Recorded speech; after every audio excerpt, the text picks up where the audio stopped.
Hello friends, இன்றைக்கி நம்ம கேவர் மாவு வச்சு அது கூட வேறு மாவுங்கள்லாம் வச்சு ஒரு டிஃப்ரெண்ட்டாக ஒரு தோசை செய்யலாம். அது எப்படி செய்யுதுன்னு பார்த்துடலாங்க. என்னென்ன இது கேவர் மாவு ரொம்ப ஹெல்த்தியானது. இது அதனால தான் நான் ஃபஸ்ட்டு வீடியோவில் காட்டுறேங்க. இப்போ என்னென்ன பொருள் சேர்த்துறதுன்னு பார்த்துடலாம்.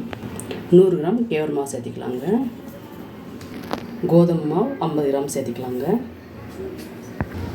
வெள்ளை ரவை 50 கிராம் சேர்த்துக்கலாங்க. தோசை மாவுங்க இதை நான் அரைச்சி எடுத்து வச்சுக்கணும். நல்லா புளிப்பு வந்திருக்கு. இப்போ இது 2 கரண்டை சேர்த்துக்கிறேன். பாதி ஸ்பூன் உப்பு சேர்த்திடலாங்க.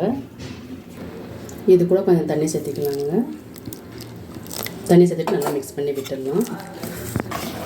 பாருங்கள், க்ளீனாக மிக்ஸ் பண்ணி ஆச்சு. கட்டிகள் கொஞ்சம் கூட இல்லை.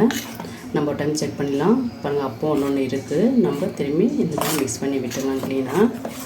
இப்போ ஏன்னா இந்த ரவெல்லாம் போட்டிருக்கனால ஒரு 10 நிமிஷம் அப்படியே நல்லா ஊற விட்டுடலாங்க. கொஞ்சம் தண்ணி மாதிரி கரைச்சிக்கலாம். 10 நிமிஷம் ஆச்சுங்க. இப்போ ஓப்பன் பண்ணி பார்த்துடலாம். மிக்ஸ் பண்ணி விட்டுட்டு பாருங்கள், இந்த பதத்துக்கு இருக்கணுங்க தோசை மாவு. இப்போ எப்படி நம்ம தோசை செய்யுதுன்னு பார்த்துடலாம்.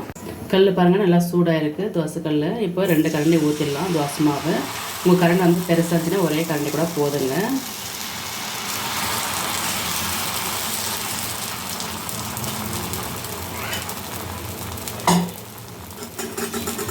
ஒரு ஸ்பூன் எண்ணெய் விட்டுடலாங்க. தோசை திருப்பி போட்டுடலாங்க.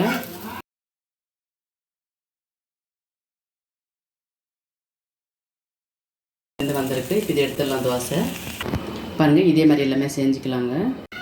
தோசை ரொம்பவே சூப்பராக வந்திருக்குங்க. ரொம்பவே மெலிசாக வந்திருக்கு. பாருங்கள், பேப்பர் போல் வந்திருக்கு. கண்டிப்பாக இதே மாதிரி செஞ்சு சாப்பிடுங்க.